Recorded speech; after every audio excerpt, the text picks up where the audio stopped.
Supreme Court in favour of gender and religion neutral uniform personal laws. The Uniform Civil Code, representing the Centre, Solicitor General Tushar Mehta says, in principle, there cannot be any objection to gender and religion neutral personal laws. It is for the government to initiate the process for legislation and Parliament to decide. But the Supreme Court can examine what all it can do in these issues. Let me go across to Nilashish joining us with more details. Nilashish, it was the Muslim side that opposed a judicial adjudication of the police, saying that the Centre and the Parliament have the jurisdiction to deal with them. But that's the response coming in from the Centre at the moment.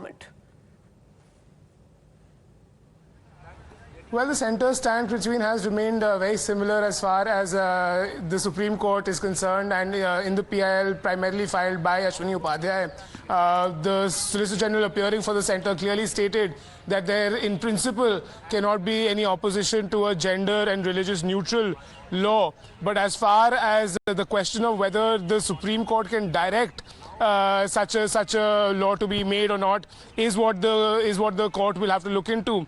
But as far as the Muslim side is concerned, they have also said that it is in the domain of the Parliament to look into creation of laws, and they have said that the Supreme Court cannot really go ahead and adjudicate on this particular PIL. The Solicitor General also, in a way, for the Centre has echoed this through the case that was there before the Delhi High Court as well, saying that as far as the Centre is concerned, in principle they agree that there should be a gender neutral and a religious neutral law, but the question is whether really the judiciary can decide upon that. The government also says that the Centre will have to take that up, and a law will be passed by the government and the Parliament will look into it. But is it something that the judiciary can really look into is up for arguments, and this will come up when the court takes it up again after 4 weeks.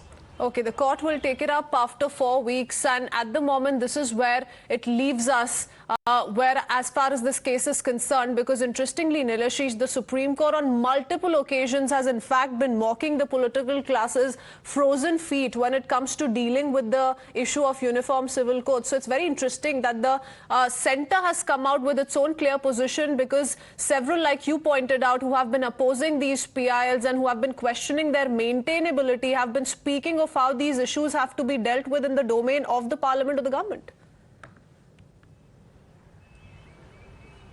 That's correct, absolutely. The question, as we were reiterating, was that whether or not the UCC or the Uniform Civil Code is something that can be looked upon and looked into by the judiciary, can it be looked into by the courts?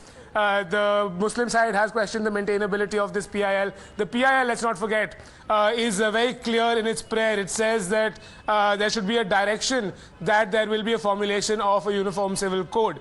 But now the government also, it's not a new stand as such. They have said that as far as the principles of this situation are concerned, they believe that there should be a uniform law for which is not in any way diversified by religion or any other factor. There should be one law, one nation. But is that something that the court can look into?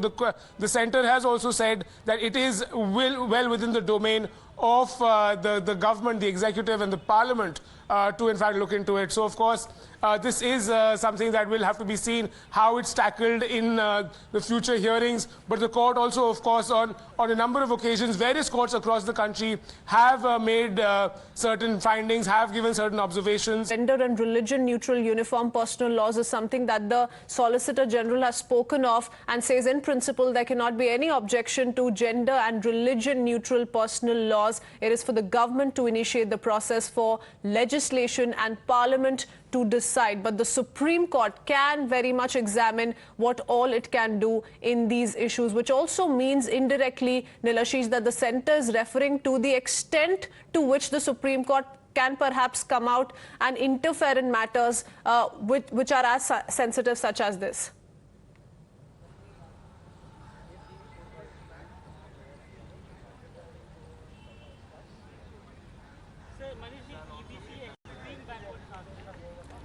Nilashish. Are we also then looking at the centre expressing the fact that Supreme Court in its own capacity can take a call on the extent to which it may want to interfere as far as this entire issue is concerned? All right, stay on with us. We have Mr. Memon from the TMC also joining us on the phone line. So the centre says in principle there cannot be any objection to gender and religion neutral personal laws. It's for the government to initiate the process for legislation and the Parliament to decide, but the Supreme Court can examine what all it can do in these issues. Your first thoughts? Uniform Civil Code would be a policy decision and lawmaking process. Supreme Court ordinarily refrains from entering into the arena which is meant for the Parliament. The enactment of law is the prerogative of the House of People, the Parliament, rather than the courts. The court would court would only interpret the laws that are being made, and therefore courts would be slow in doing something which would amount to enactment of law. And as far as the Uniform Civil Code is concerned, in the past also this issue was raised.